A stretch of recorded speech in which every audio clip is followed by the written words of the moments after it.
कि खास ओहदे पे मकाम पे जगह नहीं मिलती। नौजवान था और यतीम भी था। शौक बन गया दीन पढ़ने का। मोहल्लेदार इलाके वाले कहने लगे कहाँ से कमाएगा, ना बाप है ना माँ है ना घर है, कहाँ से। हजरत रूमी कहते हैं नौजवान ने जंगल में झोंपड़ी लगा ली। वहां वो सुबह मदरसे जाता है, शाम को जंगल में रहता है, वहां अल्लाह अल्लाह करता, सबक याद करता। एक दिन बादशाह की बेटी रास्ता भूल गई, जंगल में आई सहेलियों के साथ, बॉडीगार्ड भी साथ थे पर रास्ता भूल गई।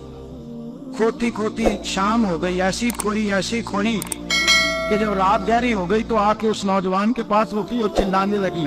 शेर के दौड़ने की आवाज आती है, भेड़िए के बोलने की आवाज आती है। नौजवान अकेला, सहेलियां बिछड़ गई, कार्ड बिछड़ गए। कहने लगी मैं परेशान हूँ, मुझे जगह मिल जाएगी। नौजवान कहता मैंने शहजादी देखी और मुझे भी पता था कि घर एक ही है और रात को अंदर से दरवाजा भी बंद करना पड़ता है, जंगल जानवर भी आ जाते हैं। कहते मेरी छोटी सी कुटिया में झोंपड़ी में वो आई, रो के जाने लगी सहारा कोई नहीं, अगर मैं पीछे निकलूंगी तो भेड़िए खा जाएंगे।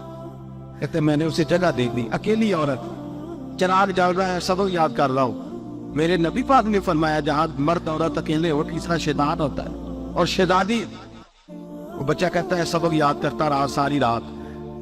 बच्ची को कहा सो जा, पर वो कहती है नींद मुझे भी कहाँ आई। ऐसे मौकों पर नींद सारी रात सबक याद करता। थोड़ी थोड़ी देर के बाद चिराग जलता तो उस पर उंगली रखता, हाथ जलता तो पीछे खींच रहे, फिर दूसरी उंगली रखता, थोड़ी देर के बाद जलता तो खींच रहे, हाथ सारा जल गया।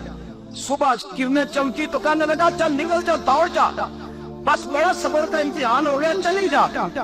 शहजादी बाहर निकली, सिपाही ढूंढ रहे थे। बादशाह खुद जंगल में निकला हुआ था, मेरी बेटी मिल गई। बादशाह तन्हाई में जाके कहने लगा बेटा मैं दुनिया को बताऊंगा कि मेरी बेटी खोई नहीं थी, सिपाही साथ ही थी। ये बड़ा मुश्किल होता है, बेटी तो भूल के भी रात कहीं रह पड़े तो लोग जीने नहीं देते। थी उसने कहा नेक नौजवान के पास। उसने कहा बेटा मैं तो तेरी बात मानूंगा पर दुनिया नहीं मानेगी।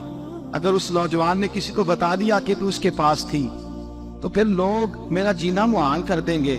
बेटा मैं मर जाऊंगा, मेरी मजबूरी ये है कि वो कहीं राज ना उगल, वो नौजवान उसे कत्ल करना पड़े। औरत ने मिन्नतें की, उस बेटी ने कहा मेरे मौसम को मारो। और वो कहने लगा मैं बादशाह, वो मेरा अपना बुखार है, मैं उसको छोड़ नहीं सकता। गिरफ्तार कर लाए सिपाही। वक्त तय हो गया सदा का। अकेले काबुली में रखा गया जो उसके खास इतबार वाले थे, उनकी ड्यूटी लगाई। बादशाह ने बुलाया, पहले दिलम आया।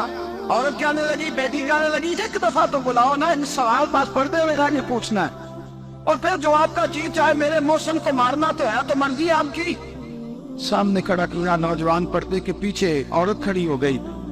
बादशाह बीच बैठ गया। बीबी कहने लगी सारी रात बेदार वह भी रही, सोया तू भी नहीं। वो जो तू चिराग के करीब हाथ लगा के जलाता था वो समझ नहीं आई। नौजवान रो पड़ा, कहने लगा क्या करूं, मैंने रसूलुल्लाह का दीन पढ़ा है। क्या करूं, मैंने हुजूर का दीन पढ़ा है। मैंने पढ़ा है कि जानी को सबसे नीचे दोज़ख के सबसे निचले दर्जे में जलाया जाए, उसे जाहिलियों का पीठ पर रेशा खिलाया जाए, गंद खिलाया जाए। ये रवायतें पढ़ी हुई थी।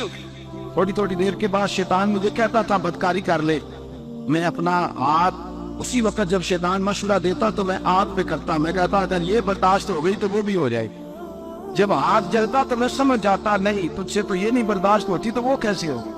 फिर मुझे शैतान मशवरा देता कोई देख नहीं रहा, तो बुलाने नहीं गया, होता है मैं दूसरी उंगली लगा देता। मैंने हाथ जलाया और मैं समझ गया जब छोटे से चिराग की इतनी सी शम्मा की आग नहीं बर्दाश्त होती तो दोज़ख तो कैसे बर्दाश्त होगी। कहते मैं बाज आया। बादशाह ने ये कहानी सुनी, लफ्ज सुने तो चीख मार के रोए। कहने लगा तो तुम से नबी का सच्चा गुलाम है और मेरे रसूल के जो सच्चे गुलाम होते हैं उन्हें फांसियां नहीं दी जाती, उन्हें बिठाया जाता है। अब तुझे सजा नहीं होगी बल्कि मैं अपनी बेटी का निकाह तेरे साथ करूंगा और मेरे बाद इस सल्तनत का बादशाह तो तू ही बनेगा। अब पे नौजवान वहां नारे लगा रहा है, क्या लोगों तुम मुझे कहते थे दीन से क्या मिलता है, दीन से तो अल्लाह तख्ते ताकत भी अता फरमा देता है। अगर नौजवान शर्मो हया वाले बन के रहे अल्लाह सारी इज्जतें दे